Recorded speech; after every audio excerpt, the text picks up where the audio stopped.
നമസ്കാരം പ്രിയമുള്ളവരെ, ആസാദിയുടെ global news ഡെസ്കിലേക്ക് എല്ലാവരെയും സ്വാഗതം ചെയ്യുകയാണ്. ഇന്ന് ഒരു വാർത്തയല്ല. കഴിഞ്ഞ ദിവസം ഞാൻ ജീസൺ പോൾ വേങ്ങശ്ശേരിയിൽ അച്ഛൻ്റെ ഒരു ചെറിയ വീഡിയോ ക്ലിപ്പ് കണ്ടു. ഒത്തിരി ഇഷ്ടപ്പെട്ടു. ജീസൺ പോൾ വേങ്ങശ്ശേരിയിൽ അച്ഛൻ്റെ പല ഡോക്ടറിനൽ ഇഷ്യൂസിനോടും ഞാൻ നേരത്തെ തന്നെ പ്രതികരിച്ചിട്ടുണ്ട്. പക്ഷേ ഇന്ന് അച്ഛൻ്റെ കൂടെ നിന്ന്, അച്ഛനോട് ചേർന്ന് നിന്ന് അച്ഛൻ പറഞ്ഞ വാക്കുകൾക്ക് ഒന്നുകൂടെ എൻ്റെ ഒരു അഭിപ്രായം എനിക്ക് പറയാനുള്ളത് പറയുകയാണ് ഈ വീഡിയോയിലൂടെ ചെയ്യുന്നത്. ജീസൺ പോൾ അച്ഛൻ്റെ സംസാര ശൈലി, അച്ഛന് കാര്യങ്ങൾ അവതരിപ്പിക്കാനുള്ള ആ കഴിവ്, അതൊക്കെ കണ്ടു കഴിഞ്ഞപ്പോൾ എനിക്ക് ശരിക്കും ഞാൻ അച്ഛൻ്റെ ഒരു ഫാനായി മാറിയോ എന്നൊരു ചിന്ത പോലും വന്നു. ഡോക്ടറിനിൽ അല്ല കേട്ടോ, ഡോക്ടറിനിൽ എതിരഭിപ്രായങ്ങളൊക്കെ ഉണ്ട്.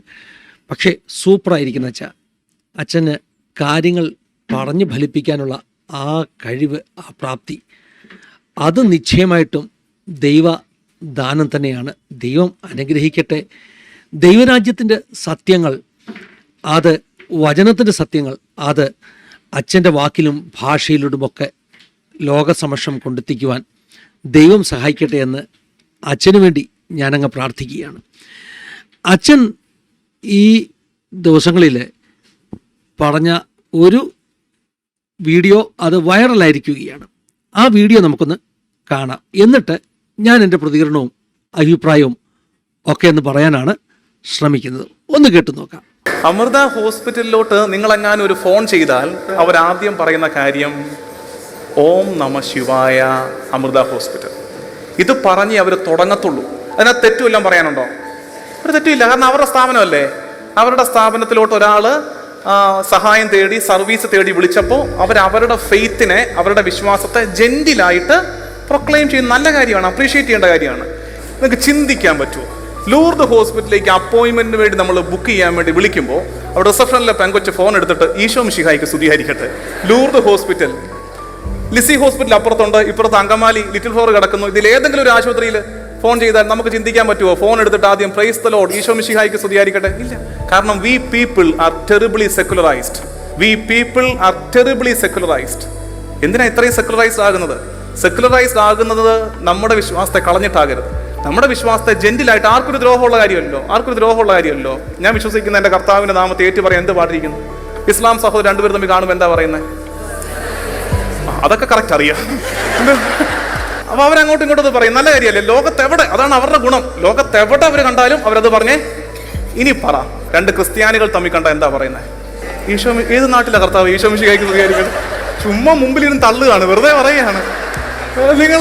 നിങ്ങളുള്ള കാര്യം രണ്ട് ക്രിസ്ത്യാനികൾ തമ്മിൽ കണ്ടാൽ എന്താ പറയാറുള്ളത്? സുഖമാണോ? അത് പിന്നെ കുഴപ്പമില്ല, ഉപദ്രവമുള്ള കാര്യമല്ലോ. സുഖമാണോ എന്ന് ചോദിക്കുന്നത് തെറ്റില്ല. പിന്നെ വേറെ പ്രായമുള്ളവരെയൊക്കെ കാണുമ്പോൾ മൂക്കണം, നമുക്ക് സ്തുതി കൊടുക്കണമെങ്കിൽ അല്ലേ? പ്രായമുള്ളവരെ കാണുമ്പോൾ സ്തുതിയല്ലോ. ചിലപ്പോൾ എനിക്ക് തോന്നാറുണ്ട്, രണ്ട് പേർ തമ്മിൽ കാണുമ്പോൾ ഇങ്ങനെയാണ് സംസാരം തുടങ്ങുന്നതിൽ ഉറപ്പിക്കാൻ മിക്കവാറും ക്രിസ്ത്യാനികളായിരിക്കും.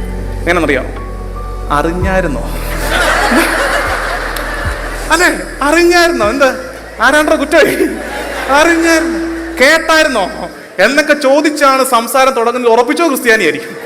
ക്രിസ്ത്യാനിയാകാൻ സാധ്യതയുണ്ട്. അതുകൊണ്ട് നിങ്ങൾ തുടങ്ങി വെക്കേണ്ട ഒരു കൊച്ചു കാര്യം, വർത്തമാനം പറയുമ്പോൾ ബിഗിൻ ഈച്ച് കോൺവെർസേഷൻ ഐദർ വിത്ത് ഈശോ മിശിഹായ്ക്ക് സ്തുതിയായിരിക്കട്ടെ ഓർ പ്രൈസ് ദി ലോർഡ്. മതി. സിമ്പിൾ സ്റ്റെപ്പ് എടുത്ത് വെക്കുക. ആദ്യം ചെറിയ ചുവടുകൾ എടുത്ത് വെക്കുക. വലിയ വിപ്ലവം കാണിക്കാൻ പോകാതെ നിങ്ങൾ മിണ്ടി തുടങ്ങുമ്പോഴേ ഒരാളോട് ആദ്യം എന്ത് പറഞ്ഞേക്കണം? സ്തുതിയായിരിക്കട്ടെ പറഞ്ഞേക്കണം. അത് നല്ല ശീലമാണ്. ഈശോ മിശിഹായ്ക്ക് സ്തുതിയായിരിക്കട്ടെ എന്ന് പറഞ്ഞാൽ അവിടെ പറയും എപ്പോഴും സ്തുതിയായിരിക്കട്ടെ. രണ്ടെപ്പോഴും എന്തിനാ? രണ്ടെപ്പോഴും ആവശ്യമില്ല. എപ്പോഴും സ്തുതിയായിരിക്കട്ടെ. ഇന്നും എന്നും ഈശോ നാമത്തിന് സ്തുതി ഉണ്ടായിരിക്കട്ടെ എന്നാണ് പറയുന്നത്. അത് നല്ലതാണ്. അങ്ങനത്തെ എന്തെങ്കിലും ഒരു ശീലമായി പ്രൈസ് ദി ലോർഡ് എന്നോ അല്ലെങ്കിൽ ഈശോ മിശിഹായ്ക്ക് സ്തുതിയായിരിക്കട്ടെ എന്നോ ഒക്കെ സംസാരത്തിൽ കൊണ്ടുവരണം. നിങ്ങൾ മിണ്ടി തുടങ്ങുമ്പോഴേ ഒരാളോട് ആദ്യം എന്ത് പറഞ്ഞേക്കണം? സ്തുതിയായിരിക്കട്ടെ പറഞ്ഞേക്കണം. അത് നല്ല ശീലമാണ്. നമുക്ക് തുടങ്ങാം. ഈശോ മിശിഹായ്ക്ക് സ്തുതിയായിരിക്കട്ടെ. ഒത്തിരി ഇഷ്ടപ്പെട്ടു. ഞാൻ പറഞ്ഞില്ല, അച്ഛൻ്റെ ആ ഒരു ശൈലി. ഞങ്ങൾ ഈ പെന്തക്കോസ്തിലെ പാസ്റ്റർമാരൊക്കെ പ്രസംഗിക്കുന്നത് വലിയ ബഹളമൊക്കെ വെച്ച് നിന്നെയും കൊല്ലും, ഞാനും ചാവും എന്നൊക്കെയുള്ള ഭാവത്തിലാണ്. പക്ഷേ അച്ഛൻ്റെ ഒരു നല്ല കമ്മ്യൂണിക്കേറ്ററാണ്. അതാണ് നല്ല ശൈലിയും. അങ്ങനെയൊക്കെ ആകാൻ ഞാനും ഇടയ്ക്കൊക്കെ ശ്രമിക്കാറുണ്ട്. പോകട്ടെ, വിഷയം അതല്ലല്ലോ. വിഷയം ഒരു ഫോൺ കോൾ വരുമ്പോൾ നമ്മൾ അഭിവാദ്യം ചെയ്യേണ്ട ആ ഒരു വാചകം, ഹലോ പറഞ്ഞു തുടങ്ങണമോ അതോ പ്രൈസ് ദി ലോർഡ് പറഞ്ഞു തുടങ്ങണമോ എന്നൊക്കെയുള്ള അച്ഛൻ്റെ ചിന്തകൾ. അച്ഛൻ പറഞ്ഞത് ആബ്സല്യൂട്ട്ലി കറക്റ്റാണ്. ഞാൻ അച്ഛൻ്റെ പക്ഷത്ത് നിന്നുകൊണ്ട് പറയുകയാണ്. ഈ പറഞ്ഞ പല സ്ഥാപനങ്ങളിലും കോളുകൾ ചെല്ലുമ്പോൾ അവരുപയോഗിക്കുന്ന ആ ഒരു അഭിവാദനം ചെയ്യാൻ ഉപയോഗിക്കുന്ന ശൈലി, അത് അച്ഛൻ പറഞ്ഞു കഴിഞ്ഞതുകൊണ്ട് ഞാൻ ആവർത്തിക്കുന്നില്ല. അച്ഛൻ പറയാത്ത ഒരു കൂട്ടം, ഒരു സംഘടനയുടെ കാര്യം മാത്രം ഞാൻ പറയാം. മുംബൈയിൽ ഞങ്ങൾ താമസിക്കുന്നതിൻ്റെ വളരെ അടുത്താണ് മുംബൈയിലെ വളരെ പ്രസിദ്ധമാകുന്ന ഈ ഇസ്കോൺ, അതായത് ഹരേ രാമ ഹരേ കൃഷ്ണ മിഷൻ്റെ ഹോസ്പിറ്റലുള്ളത്. ഭക്തിവേദാന്ത എന്നാണ് ഹോസ്പിറ്റലിൻ്റെ പേര്. ഭക്തിവേദാന്ത ഹോസ്പിറ്റലിൽ കോള് ചെന്നാൽ അവർ ഹലോ അല്ല പറയുന്നത്, ഹരേ രാമ ഹരേ കൃഷ്ണ ആ ഒരു മന്ത്രോച്ചാരണമാണ് അവർ പറയുന്നത്. നമ്മളെ ഹോസ്പിറ്റലിൻ്റെ വളരെ അടുത്ത് താമസിക്കുന്നത് കൊണ്ട് നമ്മുടെ പല മലയാളി കുട്ടികളും ബോംബെയിൽ നേഴ്സസ് ജോലി തേടിയെത്തുമ്പോൾ ഈ ഭക്തിവേദാന്ത ഹോസ്പിറ്റലിൽ ജോലിക്ക് കയറുവാൻ ശ്രമിച്ചിട്ട് അവരിൽ പലരും ആ ഓഫർ സ്വീകരിക്കാതെ പിന്മാറിയ കഥ എനിക്കറിയാം. പിന്മാറാനുള്ള കാരണം ആ ഹോസ്പിറ്റലിൽ നിർബന്ധമാണ്. ആര് ഫോൺ എടുത്താലും അവർ ഹലോ അല്ല പറയേണ്ടത്. അവർ പറയേണ്ടത് ഈ പറഞ്ഞതുപോലെ ഈ ഹരേ രാമ ഹരേ കൃഷ്ണ പോലെയുള്ള മന്ത്രങ്ങളാണ് അവർ പറയേണ്ടത്. വിശ്വാസികളായ കുട്ടികൾക്ക് പലപ്പോഴും അത് കഴിയുകയില്ല. പക്ഷേ ആ ഹോസ്പിറ്റലിൽ നിയമമാണ്, നിങ്ങൾ ഏത് വിശ്വാസത്തിൽപ്പെട്ടവരാണെങ്കിലും ആ രീതിയിൽ വേണം ഫോണിൽ സംസാരിക്കാൻ. ഒരു വാർഡിൽ നിന്ന് മറ്റൊരു വാർഡിലേക്ക്, അല്ലെങ്കിൽ ഒരു വാർഡിൽ നിന്ന് ഒരു നേഴ്സ് റിസപ്ഷനിലേക്കോ മറ്റൊരു ഡിപ്പാർട്ട്മെൻറ്റിലേക്കോ ഫോൺ ചെയ്യുകയാണെങ്കിൽ പോലും അവിടെ ഹലോ അല്ല പറയേണ്ടത്. അപ്പോൾ അങ്ങനെയുള്ള നിബന്ധനകൾ ഉള്ളത് കൊണ്ട് ഈ വിശ്വാസം മുറുകെ പിടിക്കുന്നവർ, വിശ്വാസത്തെ ഹനിക്കുമെന്ന് പേടിയുള്ളവർ ആ ഹോസ്പിറ്റലിലെ ഓഫർ ലെറ്റർ സ്വീകരിക്കാതെ ജോലി അവിടെ കിട്ടിയിട്ടും ഉപേക്ഷിച്ച കഥകൾ എനിക്കറിയാം. എന്നാൽ ക്രിസ്ത്യാനികളായ പല കുട്ടികളും ആ ഹോസ്പിറ്റലിൽ ചെന്ന് അവരുടെ നിയമങ്ങൾ പാലിച്ചുകൊണ്ട് അവർ പറയുന്നത് പോലെ അഭിവാദനം ചെയ്തുകൊണ്ടൊക്കെ അവിടെ ജോലി ചെയ്യുന്ന അനുഭവങ്ങൾ നമുക്കറിയാം. അതവരുടെ വ്യക്തിപരമാകുന്ന വിശ്വാസം. അതിനെക്കുറിച്ച് ഞാനിപ്പോൾ വിചിന്തനം ചെയ്യുവാൻ താല്പര്യപ്പെടുന്നില്ല. അച്ഛൻ പറഞ്ഞ സബ്ജക്റ്റാണല്ലോ പറഞ്ഞു വരുന്നത്. ഇവിടെ ചോദ്യം, ഒന്നാമത്തെ ചോദ്യം, ഇങ്ങനെയുള്ള രീതികൾ നമ്മൾ ക്രൈസ്തവർ പാലിക്കേണ്ടതായിട്ടുണ്ടോ? ഉദാഹരണത്തിന് അച്ഛൻ പറഞ്ഞതുപോലെ ലൂർദ് ഹോസ്പിറ്റലിലേക്കോ ലിസി ഹോസ്പിറ്റലിലേക്കോ കോൾ ചെല്ലുമ്പോൾ പ്രൈസ് ദ ലോർഡ് എന്നോ ഈശോ മശീഹായിക്ക് സ്തുതിയായിരിക്കട്ടെ എന്നോ ആണ് പറയുന്നതെങ്കിൽ അത് ക്രൈസ്തവരായ ആളുകൾ ഇങ്ങേ തലയ്ക്കിൽ നിന്ന് അത് സ്വീകരിക്കുകയും പ്രത്യഭിവന്ദനം ചെയ്യുകയും ചെയ്യും. അതിന് ഒരു കുഴപ്പവുമില്ല. എന്നാൽ അച്ചോ, ഇന്ന് കാലത്ത് ഈ കോള് ചെയ്തത് ഏതെങ്കിലുമൊക്കെ തലയ്ക്ക് മതം പിടിച്ച ഒരാളാണെങ്കിൽ ആ ആളുടെ പ്രതികരണങ്ങൾ എന്നെ മതം മാറ്റുവാൻ ശ്രമിച്ചു എന്നായിരിക്കും. പിന്നെ ലൂർദ് ഹോസ്പിറ്റലിന് നേരെയും ലിസി ഹോസ്പിറ്റലിന് നേരെയും കേസ് വരും. എന്തു പറഞ്ഞുകൊണ്ടാണ്? ഞാൻ ഫോൺ ചെയ്തപ്പോൾ എനിക്ക് വിശ്വാസമില്ലാത്ത ഒരു വിശ്വാസം എൻ്റെ മേൽ അടിച്ചേൽപ്പിക്കുവാൻ ശ്രമിച്ചു. അത്രയധികം ഭ്രാന്ത് പിടിച്ച ഒരു സമൂഹത്തിലാണ് നമ്മൾ ജീവിക്കുന്നത്. അപ്പോൾ ചോദ്യമുണ്ടാകും, അവരുടെയൊക്കെ സ്ഥാപനങ്ങളിൽ ഫോൺ ചെയ്യുമ്പോൾ കേൾക്കുന്ന ശബ്ദം അമൃത ഹോസ്പിറ്റലെങ്കിൽ അവിടെ, അല്ല ഈ പറഞ്ഞതുപോലെ ഏതെങ്കിലും ഇസ്ലാം സ്ഥാപനങ്ങളെങ്കിൽ അവിടെ, ഞാൻ പറഞ്ഞതുപോലെ ഭക്തിവേദാന്ത ഹോസ്പിറ്റലിലെങ്കിൽ അവിടെയൊക്കെ അവരുടെ മതത്തെ എക്സ്പ്രസ് ചെയ്യുവാനുള്ള അനുവാദം അവർക്കുണ്ടല്ലോ. പിന്നെ നമുക്ക് എന്തുകൊണ്ട് പറ്റുകയില്ല? അവിടെയാണ് നമ്മൾ മനസ്സിലാക്കേണ്ടത്. അതൊക്കെ സർവാധിപത്യ പ്രസ്ഥാനങ്ങളുടെ ആശയങ്ങളുടെ അധിനിവേശമാണ് അച്ചു. അതായത് അവർക്ക് നല്ല കൈക്കരുത്തും മേക്കരുത്തും ആശയപരമായിട്ട് അവരുടെ ആശയങ്ങളെ മറ്റുള്ളവരിലേക്ക് സന്നിവേശിപ്പിക്കുവാനുള്ള അമിതമായ ശക്തിയുമുള്ളത് കൊണ്ട് നമുക്ക് അതിനെ ഒന്നും എതിർക്കുവാനുള്ള പവറും ഇല്ലാത്തത് കൊണ്ട് അവർക്ക് അതൊക്കെ ചെയ്യാൻ പറ്റും. സർവാധിപത്യ പ്രസ്ഥാനങ്ങളുടെ അധിനിവേശ ശക്തിയാണത്. പക്ഷേ നമ്മൾ ക്രൈസ്തവർ അങ്ങനെയല്ലല്ലോ. നമ്മളെ കോള് ചെയ്യുന്ന ഒരാളിനെ അയാൾക്ക് ഇഷ്ടമില്ലാത്ത ഒരു മതചിന്ത അടിച്ചേൽപ്പിക്കുവാൻ ശ്രമിച്ചു എന്ന് ഒരു നേരിയ നൊമ്പരം പോലും അവരുടെ ഹൃദയത്തിൽ എത്തിക്കുവാൻ ആഗ്രഹിക്കാത്തവരാണല്ലോ നമ്മൾ. അധിനിവേശം അല്ലല്ലോ നാം ചെയ്യുന്നത്. നാം അങ്ങനെ ഈ പറഞ്ഞ സർവാധിപത്യം കാട്ടി മറ്റുള്ളവരുടെ ചിന്താ സരണികളെ ഒതുക്കുന്നവർ, കാൽച്ചുവട്ടിൽ വരുതിയിൽ വരുത്തുവാൻ ശ്രമിക്കുന്നവരല്ലല്ലോ നമ്മൾ. നമ്മളെക്കുറിച്ച് ആളുകൾ പറയുന്ന ഏറ്റവും വലിയ പരാതി നിർബന്ധിത മതപരിവർത്തനം നടത്തുന്നവരെന്നൊക്കെയാണ്. പക്ഷേ യഥാർത്ഥത്തിൽ അങ്ങനെയല്ലല്ലോ ജിസണച്ചോ.